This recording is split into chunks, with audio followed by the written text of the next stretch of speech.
Please introduce yourself and tell us a bit about Stillalive Studios.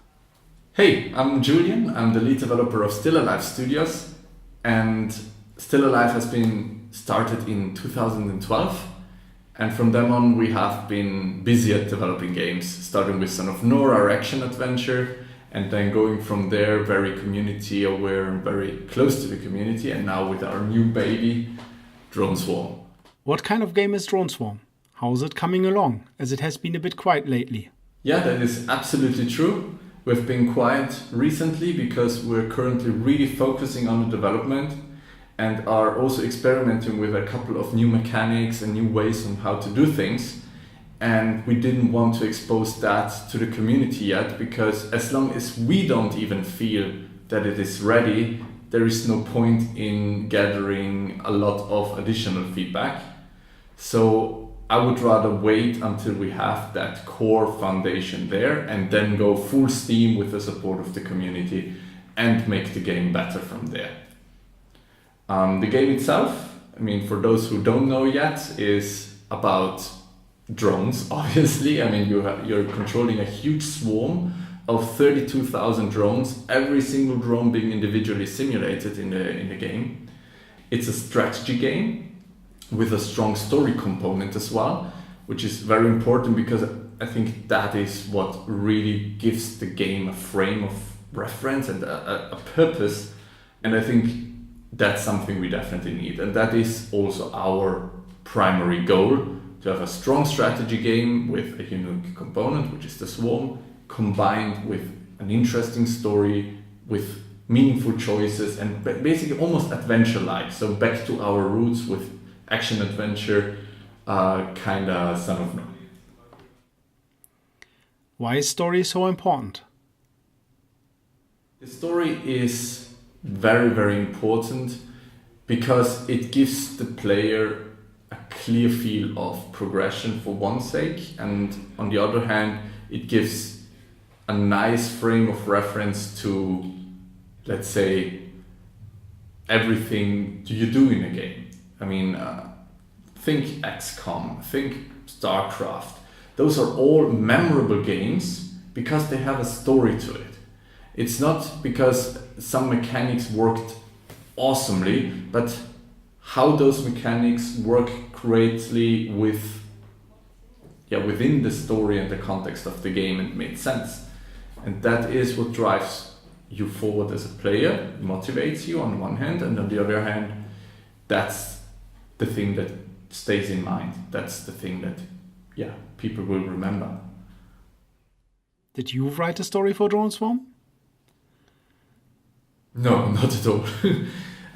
We are good at making games. We're no authors or, basically very knowledgeable writers.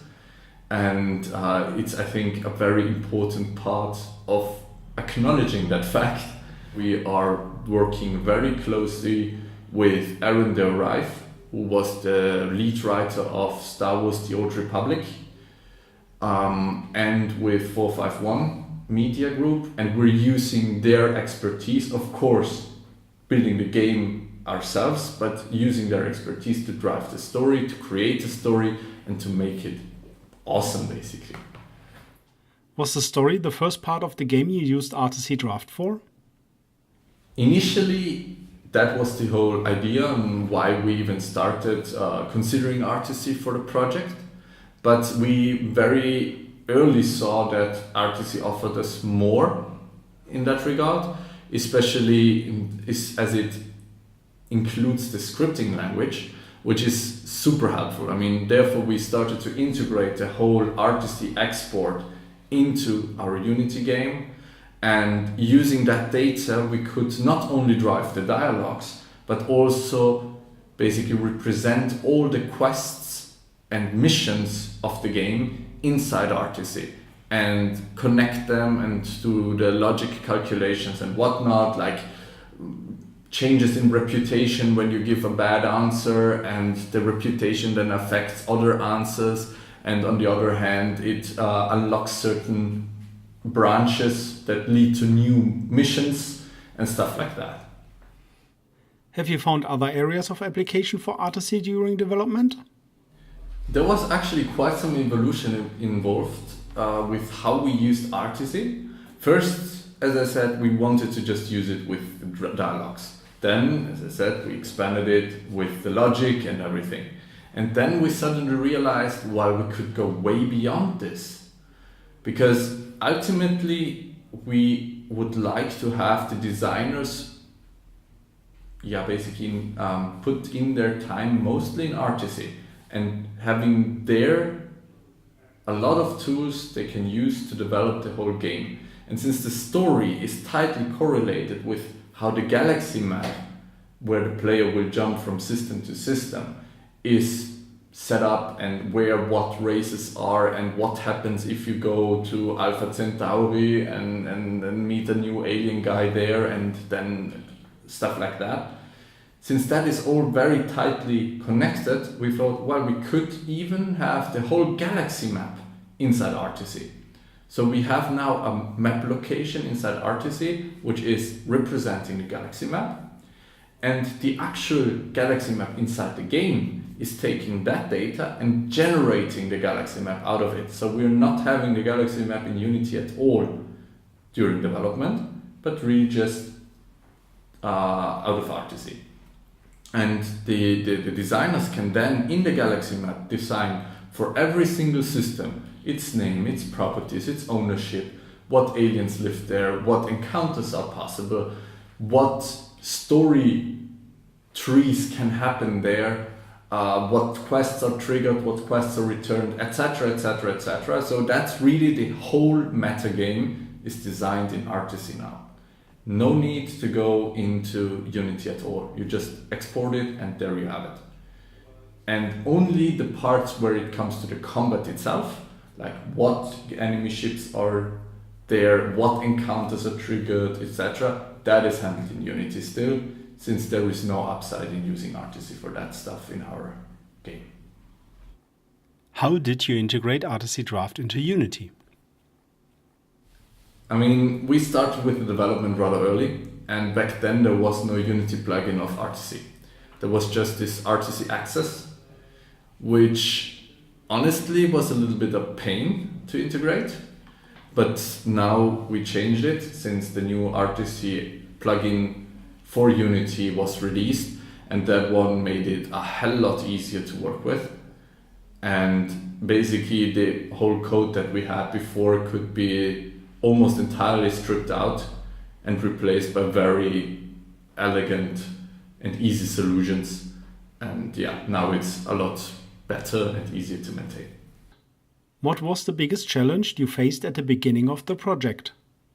The biggest challenge obviously were the drones, the swarm. It is a technical innovation, I would call it. There is basically no games featuring a full-blown swarm. And there are certain hurdles you have to take. The biggest one actually is getting the data and the interaction of the drones back to the CPU, since we're simulating the entire swarm on the GPU to get the raw power of the GPU. We kind of need to get the data back for AI, for player UI, for player feedback, for effect, for damage calculations, etc, etc. We have to get a lot of data back. And this getting data back from the GPU is taking quite some time. So not in terms of development only, but I'm really talking about performance. And we had to find ways to, for once, reduce the size of the data we need to get back, and secondly, optimize the way how it is read back, and therefore, invest a lot of time and a lot of research. Have you encountered other challenges during development? Yes, there were new problems. Especially, I think we underestimated the fact that Drone Swarm is a completely new concept. There is no game like it. And which might sound awesome at first glance, because you have a unique game. But the big downside is you cannot go and look at the market and say, okay, there are several proven mechanics that we can just use. You know, I mean, if I'm I don't know, do an RPG or whatnot, I will have an inventory system, and that inventory system will just work. For Drone Swarm, we struggle very much with the controls. I mean, struggle is maybe the wrong word, but I think it's a huge challenge to make them as intuitive as possible. So that is what we are currently really focusing on, and that's why we are a little quieter than usual, because we are now developing, or we have been experimenting a lot with new control schemes that are just more natural, more intuitive, and that has taken quite some time. Why should every gamer interested in strategy games take a look at Drone Swarm? Because it's a new way of doing strategy games. The Swarm just allows you to be way more creative when it comes to battles. It's less about micromanagement and selecting every single drone, but more like, what can I do with a swarm that I cannot do with anything else? Like building up a wall, like in any shape you want, drilling through enemies, pushing enemies, but not just with one drone or just enveloping enemies. You can do way more stuff. And that is, I think, something that is absolutely new to the strategy genre, and something that the strategy gamer very much would like to try out. There is talk of a Drone Swarm graphic novel or TV series. Can you tell us more about that? We have been signing this agreement with 451 Media Group, which is basically a Michael Bay company. So they provide us with this talent pool, as I already mentioned earlier, with a talent pool of awesome writers. And this is gonna influence Drone Swarm, especially on the story side of things, the gameplay not so much obviously. And there will be an off-spin also for a visual novel. And maybe in the future even stuff beyond that, like TV series, like feature film, etc. But that is something that is yet to be seen.